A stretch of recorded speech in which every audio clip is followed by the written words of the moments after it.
कभी कभी ऐसा महसूस होता है कि दिन भर फोन पर, लैपटॉप पर, मतलब मीटिंग्स में दौड़ने के बाद भी रात में बिस्तर पर लेटकर लगता है, आज किया क्या? हाँ बिल्कुल। मतलब व्यस्त तो बहुत थे, पर कुछ ठोस हासिल हुआ हो ऐसा नहीं लगता।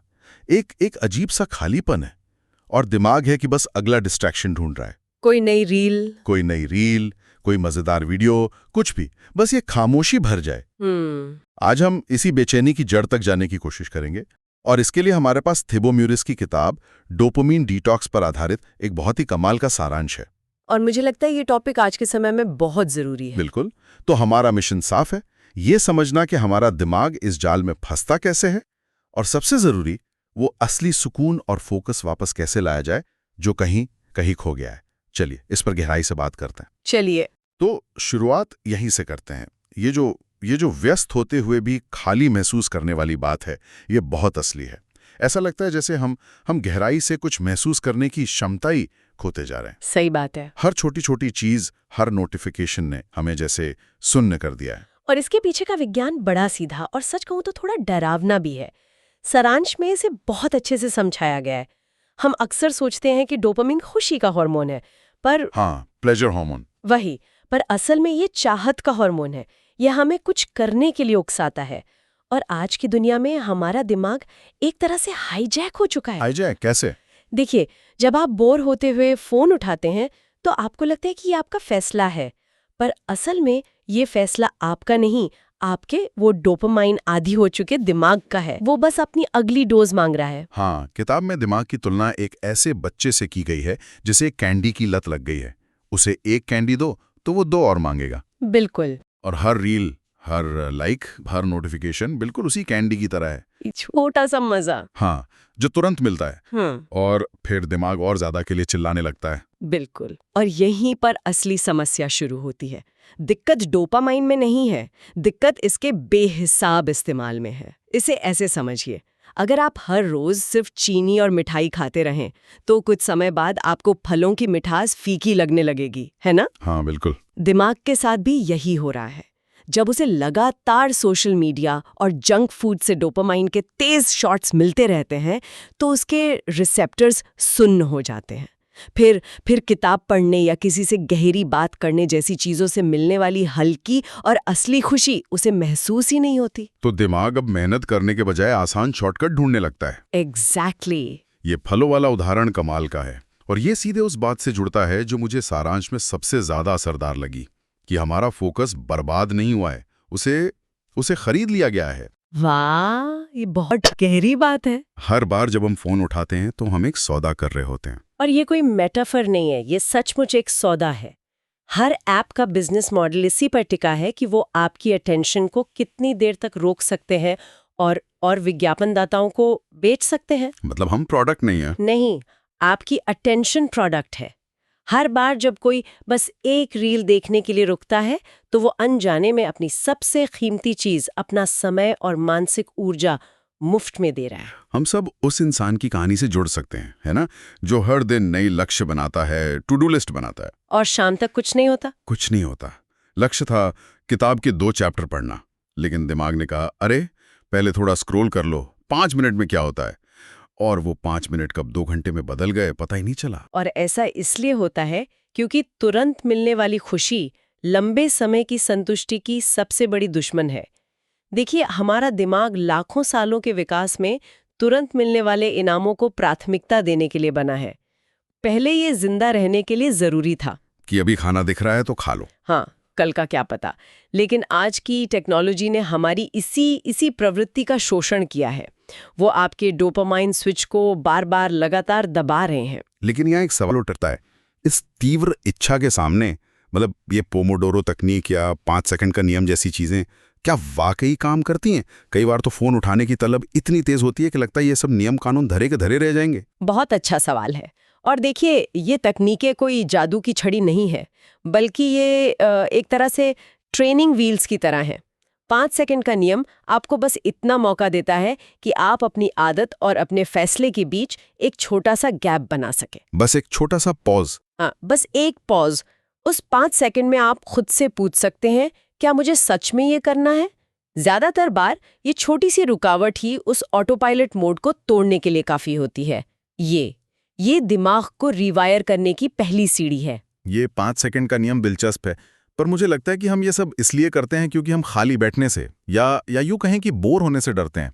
क्या बोरियत वाकई इतनी बुरी चीज है? यही तो आज के समय का सबसे बड़ा भ्रम है। सारांश में इस पर बहुत जोर दिया गया है।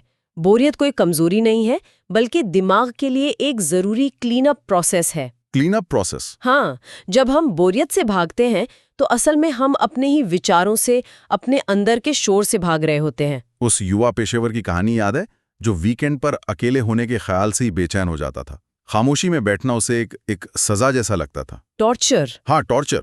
उसे लगता था कि कुछ ना कुछ चलते रहना चाहिए, कोई सीरीज, कोई पॉडकास्ट, कुछ भी, बस खाली नहीं बैठना। ये बहुत से लोगों की कहानी है। और यही तो समस्या है। बोरियत असल में एक डिटॉक्स प्रक्रिया है।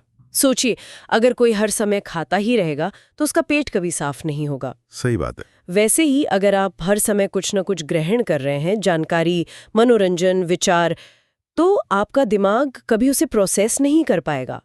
खामोशी में ही हमारा दिमाग डॉट्स कनेक्ट करता है, समस्याओं के हल ढूंढता है और नए आइडियाज बनाता है। वो जो डरावनी खामोशी लगती है, असल में वही हीलिंग की शुरुआत है। और आज की दुनिया में इस खामोशी का सबसे बड़ा दुश्मन हमारा फोन है। बिल्कुल। ये सिर्फ एक डिवाइस नहीं बल्कि एक अदृश्य जंजीर बन गया है। सारांश में एलेना की एक कहानी है जो शायद बहुत से लोगों को अपनी लगेगी। वो एक डिजाइनर थी, टैलेंटेड थी, लेकिन अपना इंस्टाग्राम खोलते ही उसका आत्मविश्वास टूट जाता था। तुलना। हाँ, तुलना। उसे हर कोई छुट्टियों पर, पार्टियों में सफल होता दिखता था। वो ये भूल गई थी कि वो सिर्फ सबकी जिंदगी की हाईलाइट रील देख रही है, पर्दे के पीछे का संघर्ष नहीं। ये तुलना उसे अंदर ही अंदर खाए जा रही थी। फिर क्या किया? उसने सिर्फ 1 हफ्ते का डिजिटल डिटॉक्स लिया। पहले 2 दिन बहुत मुश्किल थे, लेकिन फिर धीरे धीरे उसे अपनी आवाज सुनाई देने लगी। उसका आत्मविश्वास वापस आने लगा। तो यहाँ पर एक बड़ा सवाल उठता है, हमारी आदतें वो हमें आज़ाद कर रही हैं या गुलाम बना रही हैं? मतलब नकली खुशियाँ जैसे रील्स और जंक फूड और असली इनाम जैसे अनुशासन से मिली संतुष्टि, इनके बीच का फर्क समझना बहुत ज़रूरी है। बिल्कुल। नकली खुशियां तेज होती हैं, एक झटके में मिलती हैं और उतनी ही तेजी से चली भी जाती हैं, जबकि असली इनाम वो अनुशासन और मेहनत से मिलता है। वो धीमा होता है, लेकिन उसकी नींव बहुत मजबूत होती है। लेकिन यहाँ एक मुश्किल है। डेनियल की कहानी को ही लीजिए। वो नेटफ्लिक्स और स्क्रोलिंग के जाल में फंसा था। अब ऐसे इंसान के लिए जो पहले से ही मोटिवेशन की कमी से जूझ रहा है, सुबह जल्दी उठना जैसी आदत बनाना तो और भी मुश्किल होगा। सही बात है। ये तो वही बात हो गई कि तैरना सीखने के लिए पहले पानी में कूदो। शुरुआत कैसे करें? ये बहुत ही प्रैक्टिकल सवाल है और इसका जवाब है, शुरुआत बहुत छोटी होनी चाहिए। इतनी छोटी कि आपका दिमाग उसे एक काम समझे ही नहीं। अच्छा, जैसे? डैनियल ने सीधा सुबह 5 बजे उठना शुरू नहीं किया। उसने बस अपने अलार्म को 10 मिनट पहले सेट किया। सिर्फ 10 मिनट? जब ये आसान लगने लगा तो 15 मिनट। इस प्रक्रिया को एटॉमिक हैबिट्स कहते हैं। छोटी छोटी जीत। हाँ, एक छोटी सी जीत डोपामाइन का एक छोटा सा सही वाला हिट देती है, जो आपको अगली छोटी जीत के लिए तैयार करता है। मतलब नकली डोपामाइन की जगह असली मेहनत से कमाए हुए डोपामाइन को धीरे धीरे सिस्टम में लाना। बिल्कुल। और ये सीधे तौर पर दिमाग को रीवायर करने से जुड़ा है। लगातार थका हुआ और ऊर्जाहीन महसूस करना एक, क्या कहते हैं, न्यूरोलॉजिकल बर्नआउट का संकेत है। ये वही कैंडी वाला बच्चा है जिसे इतनी कैंडी मिल चुकी है कि अब वो थक भी गया है और चिड़चिड़ा भी हो गया है। एमिली की कहानी भी तो यही थी। महत्वाकांक्षी लेकिन अंदर से पूरी तरह खाली। उसके लिए 24 घंटे का डोपामीन रीसेट बताया गया था। ईमानदारी से कहूं तो ये सुनने में ही डरावना लगता है। लगता तो है। एक पूरा दिन बिना स्क्रीन, बिना शोर, बिना मनोरंजन के। मेरा तो हाथ अपने आप फोन की तरफ जाता है। क्या ये वाकई प्रैक्टिकल है? हाँ, ये डरावना लगता है क्योंकि हम इसके आदी नहीं हैं। लेकिन ये उपवास की तरह है। जैसे हम शरीर को आराम देने के लिए उपवास रखते हैं, वैसे ही ये दिमाग का उपवास है। दिमाग का उपवास? हाँ। एमिली के लिए भी पहला दिन बेचैनी भरा था। उसे हर 5 मिनट में फोन चेक करने की इच्छा हो रही थी। लेकिन जब उसने वो दौर पार कर लिया तो अगले दिन उसे जो स्पष्टता और शांति महसूस हुई, वो महीनों से नहीं हुई थी। उसे फिर से किताब पढ़ने में, लिखने में, असली दुनिया में मजा आने लगा। जरूरी नहीं कि कोई 24 घंटे से शुरू करे, 4 घंटे से भी कर सकते हैं। तो इसका मतलब ये नहीं है कि हम टेक्नोलॉजी छोड़कर साधु बन जाएं, बल्कि अपनी जीवन शैली को थोड़ा सोच समझकर डिजाइन करें। किताब में लो डोपामाइन जीवन शैली का जिक्र है। ये सुनने में थोड़ा उबाऊ लगता है। हाँ, नाम थोड़ा भ्रामक हो सकता है। लो डोपामाइन जीवन शैली का मतलब उबाऊ जिंदगी नहीं, बल्कि इंटेंशनल यानी इरादे से जी गई जिंदगी है। इंटेंशनल? हाँ, एक ऐसी ही जिंदगी जो बाहरी उत्तेजना पर नहीं, बल्कि भीतरी संतुष्टि पर टिकी हो। जैसे कॉर्पोरेट कर्मचारी अभिजीत का उदाहरण था। दिन भर काम, शाम को टीवी, चिप्स और गेम्स। बाहर से उसकी जिंदगी भरी पूरी लगती थी, लेकिन अंदर से वो खाली था। बिल्कुल। उसने सिर्फ एक बदलाव किया, हर दिन एक इंटेंशनल लो डोपामाइन आवर रखना शुरू किया। उस 1 घंटे में वो या तो बस वॉक पर जाता था या कोई किताब पढ़ता था, बिना फोन के। और कहते हैं कि इसी 1 घंटे ने उसकी पूरी जिंदगी में संतुलन ला दिया। कमाल है। और यहीं पर पूरी चर्चा का सबसे शक्तिशाली विचार आता है। डोपामाइन समस्या नहीं, असली बात यह है कि हम इसका इस्तेमाल कैसे करते हैं। डोपामाइन हमारे हर बड़े सपने, हर बड़े लक्ष्य की जड़ में है।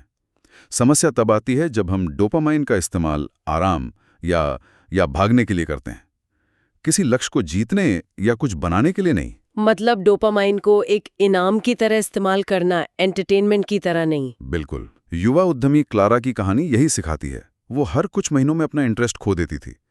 असली फर्क तब आया जब उसने डोपामाइन को रणनीतिक रूप से इस्तेमाल करना सीखा। कैसे?